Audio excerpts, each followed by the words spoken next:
Israel with a confused mindset or trying to figure out a mystery. That's why I don't assume things, you know. But as far as the Hebrew text goes, these individuals, when he sends them, they're Elohim, more than one, you know, individuals, I guess, to get the job done. Okay. Christ said in the New Testament that he was sent, right? He said, I am sent of my Father. You just correlated that these people, these Elohims, were sent, right? So My question to you is, if Christ, you know, said in the New Testament that he was here before Abraham, right? Could that correlate to saying that he was there with the Father being sent out to do work, to do you would his have to work? prove that. Yeah, I would say no, because if he's claiming to be there in the beginning, then there should be in a what you call it, a heavenly name for him, just like there's a heavenly name for Mikael or Gabriel. What is his name while he was up there? Because all of a sudden, when he comes down, his name is Jesus now. It's not making any sense. Or his name Yeshua or Yahweh, like you guys call him. But if you was there since the beginning, why didn't the Father proclaim that you was by his side? Because when we get to Isaiah chapter 43, right? Notice what's going on here. In the New Testament, he's saying somebody is making the claim. I think it's John or Peter saying that he sits at the right hand of God, right? But when you go to Isaiah chapter 43, God is saying that nobody is beside him, left or right. The only thing that's beside him is those angelic beings that guide his throne, the wheels within wheels. That's the only thing. Right.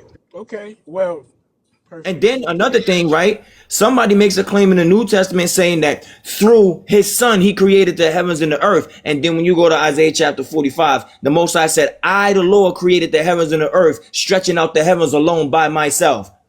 There's no mighty one beside me. So it's this is what's going on here. The New Testament was slapped on to the Hebrew scriptures with replacement and theology and typology, and they did a lot of things with it. They replaced your Messiah, right? They use characters like Melchizedek to lead you to Christ, right? Zechariah 12 and 10 saying that somebody will mourn for somebody. But if you look in the whole passage in Zechariah chapter 12, it's saying that Judah will be saved and he will not mourn apart from all the families of Israel. So if he will not mourn apart from all the families of Israel, it can't be Christ, because according to the New Testament, he's from Judah. God said he will save Judah in that day. Christ wasn't saved. This is the problem that's going on here in Zechariah chapter 12, verse 10 also. There's a lot of things going on.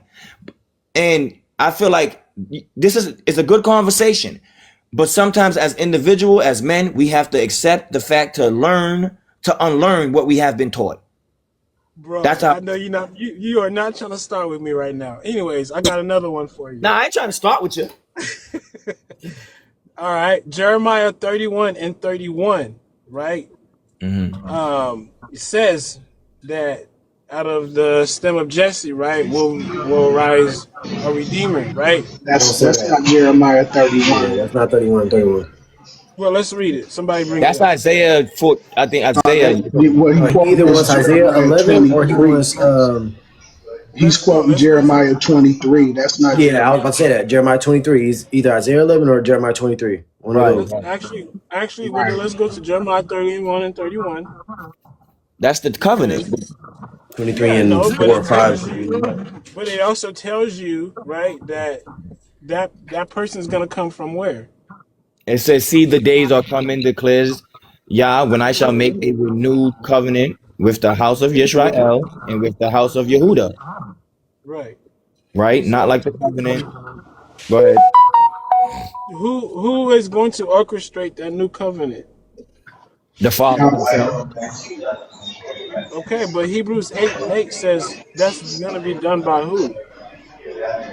No, you got to go by what the text says in Jeremiah. In Jeremiah, it says Nahum Yodevahe. So it's telling you that Yahweh is the one that's orchestrating the covenant.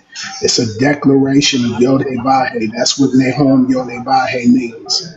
So it don't got I get nothing to that. do. It has absolutely nothing to do with the book of Hebrews. Right. And then a Well, prophetic. This is a renewed covenant. It's not a covenant to be. This covenant is only fulfilled when the promise of Abraham is fulfilled when we go back when his descendants is put back into land, which is the righteous remnant. That's the only time that renewed covenant happens. nah, man. Let's read As, Hebrews as a 8 then. matter Let me talk to him. as a matter of fact, from the Hebrew, the word is berlit kadashah. Berlit means covenant. Kadashah can mean renewed. It can mean fresh. It can mean new. The best suiting context is renewed covenant because the same laws that the Creator already had are the laws that He's going to engrave in the hearts and the minds of the people. So the covenant is new, but the laws are the same. So therefore, it's a renewed covenant. Yeah, and the reason why the covenant is new is because he's doing a new thing as far as putting the Torah in your vessel, in your inward parts. That's the new thing. So I'm gonna let him go, but But I want to speak to him right after. I want to say something to him. Now go ahead. I'm I'm gonna let you done. go. I'm done. Are you good? Yeah, I'm done. Go ahead, Pop. Did you want to respond to that yeah, or no? yeah. So yeah, that you would then have to prove that that what he was saying was only meant for a certain time because this was a prophecy that was to be fulfilled. Okay. And Can so I ask a quick if question we there? see the fulfillment being Yeah, completed go ahead. when Christ unalived on the cross and this new covenant is finalized, then how can we then, unless you guys are saying that this prophecy has yet to be fulfilled? It has yet to be fulfilled because who is the covenant Um, for? Who does it say that the covenant is for in Jeremiah? Israel and Jacob, Israel and Judah, right? right? The house of Judah Okay. and Israel, yes. So how would that have anything to do with the New Testament when the New Testament is all about Gentile salvation along with Israel and Judah? Well, that's the new covenant, right? Because of the two sticks. Remember, just like me and Prince was arguing a couple weeks ago or whatever. The two sticks would be the northern tribe, You can which talk is to him. Israel, and the southern tribe, which is Judah.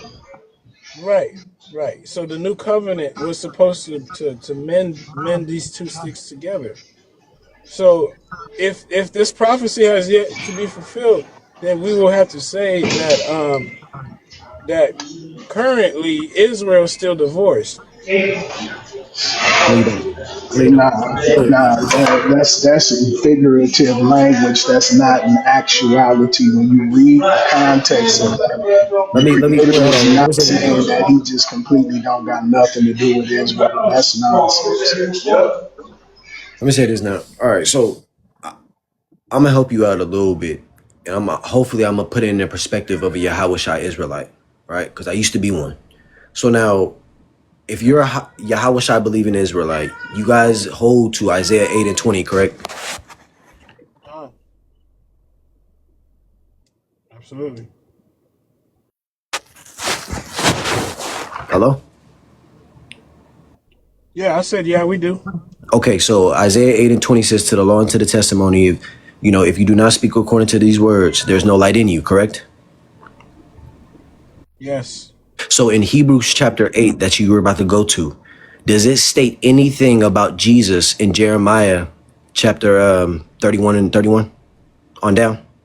Or just the whole chapter in general? Huh? Um, Contextually or verbatim, no.